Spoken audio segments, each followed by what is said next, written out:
Isang magandang umaga po sa atin lahat mga kapatid.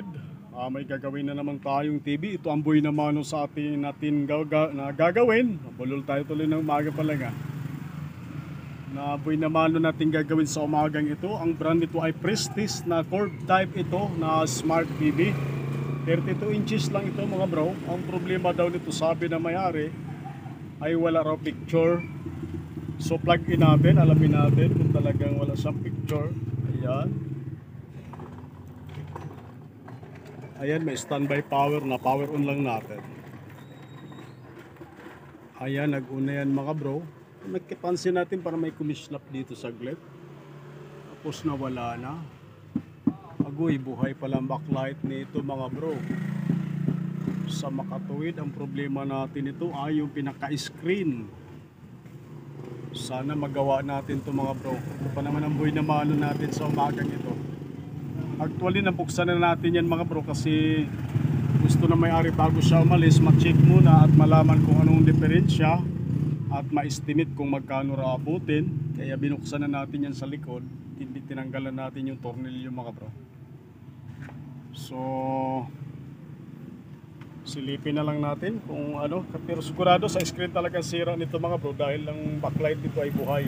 Nakikita nyo naman mga bro, pag kinatok natin yung pinaka-screen, lumalabas yung liwanag, ibig sabihin buhay yung ating backlight. Share ko lang yan sa mga baguhan na mga nag-aaral pagka-electronic technician mga bro. Kasi mga master na natin yan, kabisado na nila ito. So buksan na natin yung pinaka-ano mga bro, pinaka-likod. Kasi wala na mga tornilyo yung mga bro dahil pinacheck na nga ng may-ari bago siya umalis kasi papasok pa sa trabaho. Kaya tinignan natin. At nagkasundo naman kami sa dapat pagkasunduan na halaga. Kaya try natin operahin na natin yung pinaka-screen nito mga bro. Prestige ito na 32 inches na smart TV. Curved type ito mga bro. Curved to na klase. Yung screen niya, curved. So buksan lang natin mga bro.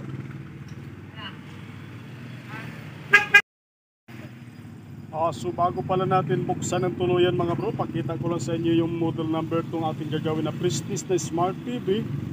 Ito yung model number niya mga bro. Model number 321B3SBD. 32 inches mga bro. So tinanggal na natin yung mga screw niyan mga bro. Kasi nga pinacheck mo natin sa ating may-ari. Paklasin pala natin muna ito. At sasabit pala ito. Hila na natin sa takip. So ayan, nabaklas na natin mga bro. Tanggalin natin ang tuluyan muna para maluwag. Ayan. So diretso na tayo sa ating top board mga bro. Okay naman yung ating motherboard. Wala naman tayo nakikita mga lobo-lobo na mga kapasitor. So ito yung top board pala niya na ginamit mga bro. Yung top board na kadalasan nasisira talaga na screen sa mga China na brand na TV.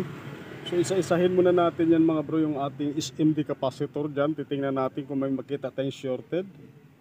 Kung wala, malamang mag-cutting method na naman tayo. So ganyan ang unang gagawin muna natin mga bro. So update ko na lang kayo mamaya mga bro. Isa-isahin ko lang yung mga SMD capacitor dyan. Lahat yan isa-isahin natin. Kasi kadalasan na kapasitor nagkakaproblema dito pag nag-short ito. Madalas ito nag-short, pero titingnan natin kung may shorted mga bro. Pag walang shorted dito, malamang mag-apply na naman tayo ng cutting method dito sa ating mga CKB signals.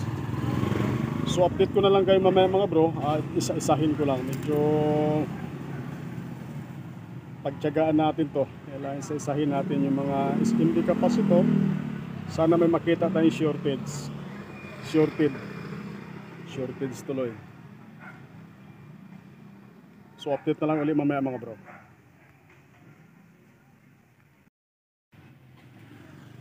So tuloy natin mga bro. Tawag nito, voltage check muna tayo. Titingnan natin kung gumagana ba yung ating DC to DC IC. Check natin kung tama yung supply ng ating top board mga bro. So plug in muna natin. Ayan, naka-plug in na siya. Nag-standby power on natin. Ayan, nag-on na siya. Ayan, kung makikita natin mga bro, maliwanag yung ating backlight. So talagang walang problema yung ating backlight niya, napakaliwanag. So voltage check tayo sa ating supply ng ating top board. Ayan, sa ating fuse makikita natin ay 12 volts, 12.07, normal ang ating supply. Diretso na tayo sa BGH mga bro. Itong bone na ito yung kadalasan ng walang pag walang picture, walang voltahe ito dito mga bro. Ayan, sabon natin.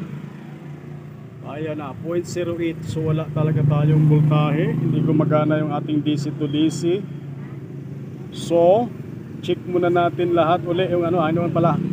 Check muna natin yung mga kapasitor. Hindi pa pala natin na-check. Ngayon, kung talagang wala tayong makitang shortage dyan sa ating mga SMD kapasitor, share ko lang to sa ating mga baguhang nag-aaral pa lang pagka-electronic technician na katulad natin mga bro na baguhan lang. Sa ating mga master na dyan, kabisado na nila ito mga bro na top board. Shout out na lang sa atin lahat mga bro. Salamat pala sa palagi niyong mga suporta. So check ko lang muna mga bro kasi normal naman yung supply natin sa ating top board. Ang problema yung ating DC to DC ay nagpo-protect kung wala tayong voltage sa ating BGH voltage at BGL, kaya wala tayong picture. So isa-isahin ko lang yung kapasitor mga bro. Pag wala, mag-apply tayo cutting method. So yun lang muna ang gagawin natin. At ito tuloy natin mga bro. So inisa-isa ko na lahat ng ating SMD kapasitor mga bro. Wala akong makitang shorted. Kaya nag-adapt tayo ng cutting method. Kasi yun naman talaga ang paraan dito para mapalabas natin ang picture.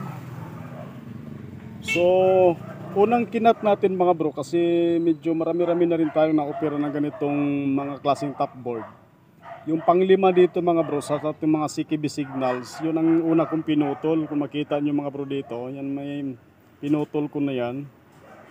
Kaya lang hindi pa rin lumabas yung ating BGH voltage saka BGL. Kaya pangalawang step ko, tumumbok na ako sa kabila naman kagad mga bro. Pinutol natin yung CKB1 dito. Yan, makikita nyo mga bro yung may scratch na yan. Hindi ko na sa kiniskis mga bro, parang tinuldukan ko lang yan kasi just in case naman yan, madali natin maibalik. Yung pinakaunang ano dito mga bro, yun yung makikita natin yung may parang gas na gas na yan, yun ang pinutol natin mga bro, yung pinakauna niya na test point. Yan, tinutok ko lang sa ating test pad natin yan mga bro. Yung pinutol natin yan, nagkaroon na siya ng 30 volts na BGH voltage dito. Kaya plug-in natin mga bro para ma-share ko lang din sa inyo, para just in case mga baguhan natin nag-aaral pagka-electronic technician yan at nasa lubong nila yung ganitong trouble, at paano mayroon na silang guide din. Yun naman ang purpose natin yan mga bro, makatulong tayo sa ating kapwa mga technician, lalo na sa mga baguhan na katulad natin. Sharing ideas, maganda yan mga bro, para kahit paano makatulong tayo sa mamamagitan ng ganitong paraan mga bro, sa kunting paraan man lamang. So plug in tayo, alamin natin para maipakita ko rin sa inyo. Ayan, mayroon ng standby power on natin. Ayan, so itutok natin yung test prod natin, diretso na tayo sa ating BGH voltage. Ito yung bone. So ito yan, tumbok natin.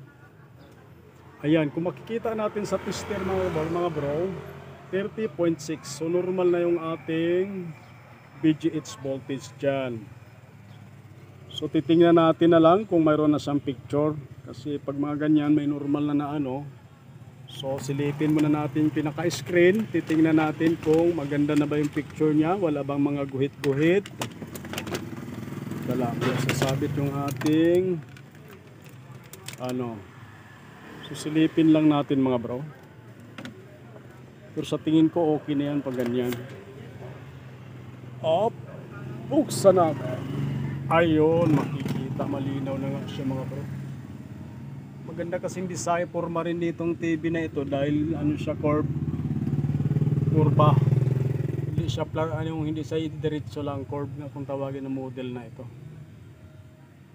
So okay na mga bro, salamat sa Diyos at na-opera natin. So ano na lang, sara natin para matesting natin sa DVD player kasi walang remote yung dinala yung remote ng ating customer. So i-fix ko lang yung mga bagay-bagay mga bro para matesting natin, gamitan natin ng DVD player para makita natin yung picture talaga ng kabuuan. At least nakita na natin na lumabas na yung picture niya, maganda na siya, malinaw na. So share ko lang uli mga bro sa pangalawang unang test point yan, magbablur na naman yung ating cellphone. Pero sa mga dati mga master natin, kabisado na nila ito mga bro. Share ko lang to sa mga baguhan na nag-aaral pagka-electronic technician na katulad natin. So i-fix ko lang mga bro.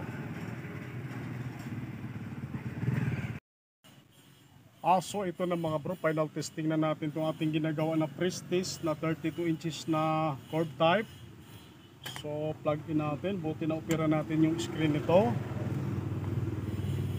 So yan, power on tayo. Ayan, ayun, nakikita na natin si Prestige mga bro, malinaw na si Prestige talaga. Problema lang, hindi dinala yung remote. Hindi natin mailipat sa video ito. Si Smart TV ito mga bro.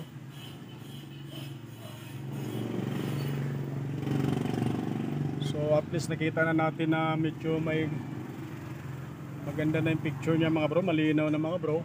Kitang kita naman natin. Ayan, lumabas na yung kanyang mga application mga bro. So okay na mga bro, hindi lang natin mailipat sa video, naka HDMI kasi. Wala kasi yung remote, hindi dinala na may-ari. Pero okay na mga bro, napakalinaw na sa Prestige. So okay na siya. May na lang testing sa DVD pag dinala na ng may-ari yung remote. Pinix ko na siya, mamayang hapon pa raw ako makabalik mga bro. Mamayang hapon pa raw niya kunin ito kasi na pumasok sa trabaho. So hindi na natin pahabain mga bro yung ating kasi hindi nga natin may lagay sa DVD. Babad ko na lang ito mamaya pag nandiyan na yung remote. So maraming salamat sa inyong panonood mga bro. At magandang umaga po sa ating lahat. So may magkagawin pa akong amplifier din mga bro.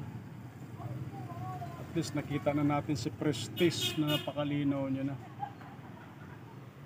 Okay.